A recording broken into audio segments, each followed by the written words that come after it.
വയനാട് അമരക്കുനിയിൽ പിടിയിലായ കടുവയെ തിരുവനന്തപുരത്തെ മൃഗശാലയിൽ എത്തിച്ചു. ഷെഫീദ് റാവുത്തർ വീണ്ടും മൃഗശാലയ്ക്ക് മുന്നിൽ നിന്ന് നമുക്കൊപ്പം ശരിയാണ്. അവിടെ മൃഗശാലയിൽ കാര്യങ്ങൾ പുരോഗമിക്കുകയാണ്. പറയൂ ഷെഫീദ്, ലേറ്റസ്റ്റ് വിവരം. അങ്ങനെ ശ്രമകരമായിട്ടുള്ളൊരു ദൗത്യം അത് തിരുവനന്തപുരം മൃഗശാലയ്ക്കുള്ളിൽ പുരോഗമിക്കുകയാണ്. അമരക്കുനിയിൽ നിന്ന് കൊണ്ടുവന്ന കടുവയെ അത് നമ്മുടെ സ്ഥിരം കൂട്ടിലേക്ക് കയറ്റാനുള്ള നീക്കങ്ങൾ അതാണ് നടക്കുന്നത്. കടുവ ഒരിച്ചിരി ദേഷ്യത്തിലാണ്. ഈ യാത്രാക്ഷീണം ഉൾപ്പെടെയുള്ള കാര്യങ്ങളുണ്ട്. ഇപ്പോൾ നമുക്ക് ദൃശ്യങ്ങളിൽ കാണാൻ സാധിക്കുന്നത് സ്കെയിൻ ഈ താൽക്കാലിക കൂട്ടിൽ നിന്ന് പെർമനന്റ് കൂട്ടിലേക്ക് കടുവയെ കയറ്റുന്ന ഇതാണ്. ഇപ്പോൾ കടുവ സ്ഥിരമായിട്ടുള്ള കൂട്ടിലേക്ക് കയറിയിട്ടുണ്ട്. അതിനെ താൽക്കാലിക കൂട്ടിൽ നിന്ന് സ്ഥിരം കൂട്ടിലേക്ക് കയറ്റിയിട്ടുണ്ട്. ഈ സ്ഥിരം കൂട്ടിലേക്ക് കയറിയപ്പോൾ തന്നെ വലിയ ഒച്ചപ്പാടുകളടക്കം കടുവയുടെ ഭാഗത്തു നിന്നുണ്ടായി. ഇപ്പോൾ നമുക്കതിൻ്റെ വലിയ അലർച്ചയൊക്കെ കേൾക്കാം. കാരണം ആ രീതിയിലുള്ള ചില കാര്യങ്ങൾ അത് ഇപ്പോൾ സ്ഥിരം കൂട്ടിലേക്ക് കടുവയെ മാറ്റിയതിൻ്റെ ദൃശ്യങ്ങൾ നമുക്ക് കാണാൻ സാധിക്കും. 2 ലെയറുകളായിട്ടാണ് കടുവയുടെ കൂടൊരുക്കിയിട്ടുള്ളത്. ഇവിടെ ആയിരിക്കും ഈ കടുവയ്ക്ക് ചികിത്സ നൽകുക എന്ന ഒരു പ്രത്യേകത കൂടിയുണ്ട്. സ്കെൻ ഈ കാലുകൾക്കായിരുന്നു പരിക്കേറ്റത്. ആ നിലയിലായിരുന്നു അത് കൂട്ടിൽ കുടുങ്ങിയത്. അപ്പോൾ സ്വാഭാവികമായും ആ രീതിയിലുള്ളൊരു വിദഗ്ധ ചികിത്സ അതിന് ഉറപ്പാക്കണം. തിരുവനന്തപുരം സുവോളജിക്കൽ പാർക്കിലെ വിദഗ്ധരായിട്ടുള്ള വെറ്റിനറി ഡോക്ടർമാരായിരിക്കും ഇനി കടുവയ്ക്ക് ചികിത്സ നൽകുക. ഇന്നലെ വൈകിട്ട് 6 മണിക്കാണ് യാത്ര തുടങ്ങിയത്. അതിനുശേഷം ഏതാണ്ട് അല്പസമയം മുൻപ് തിരുവനന്തപുരം മൃഗശാലയിലേക്ക് എത്തി. കുപ്പാടി വന്യമൃഗ പരിപാലന സംരക്ഷണ കേന്ദ്രത്തിലായിരുന്നു ഇത് ചികിത്സയിലുണ്ടായിരുന്നത്. അതിനുശേഷമാണ് അതിനെ ഇപ്പോൾ നമുക്ക് ഈ ദൃശ്യങ്ങളിൽ കാണാൻ സാധിക്കും. ഈ 2ാമത്തെ ലെയർ കൂട്ടിലേക്ക് വന്ന് ഒതുങ്ങിക്കിടക്കുന്ന രീതിയിൽ കടുവയുണ്ട്.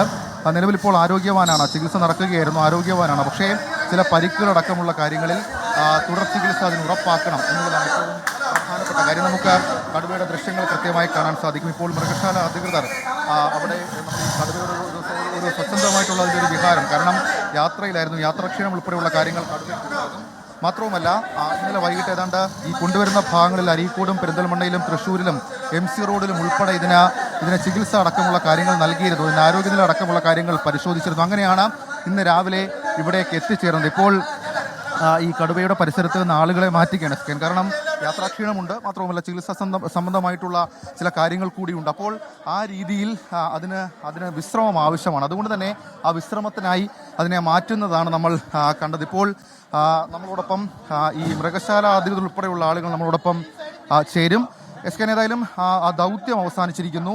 അമരക്കുനിയിൽ ഏതാണ്ട് 10 ദിവസം ആളുകളെ വിറപ്പിച്ച 5ഓളം ആടുകളെ പിടിച്ച കടുവ, അമരക്കുനിയിലെ കടുവ ഇപ്പോൾ തിരുവനന്തപുരം മൃഗശാലയിലെ സുവോളജിക്കൽ പാർക്കിലെ ചികിത്സാ കേന്ദ്രത്തിലേക്ക് അവിടുത്തെ ആശുപത്രിയിലേക്ക് എത്തിച്ചിട്ടുണ്ട്.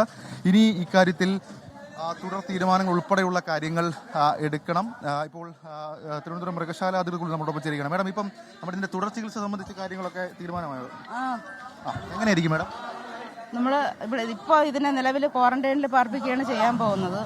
അത് കഴിഞ്ഞിട്ട് ഇതിൻ്റെ വിവിധതരം ടെസ്റ്റുകൾ നടത്തും. എന്തൊക്കെയാണ് ഇതിൻ്റെ ട്രീറ്റ്മെൻറ്റിന് ആവശ്യമായിട്ടുള്ള ടെസ്റ്റുകളെല്ലാം ചെയ്ത് കഴിഞ്ഞതിന് ശേഷം ആവശ്യമുള്ള ട്രീറ്റ്മെൻറ്റ് നമ്മൾ കൊടുത്തു കഴിഞ്ഞ് അതിൻ്റെ ഫുൾ ഹെൽത്ത് കണ്ടീഷൻ ഓക്കെ ആയതിനു ശേഷം മാത്രമേ നമ്മൾ ഡിസ്പ്ലേയെ കുറിച്ച് ആലോചിക്കുകയുള്ളൂ.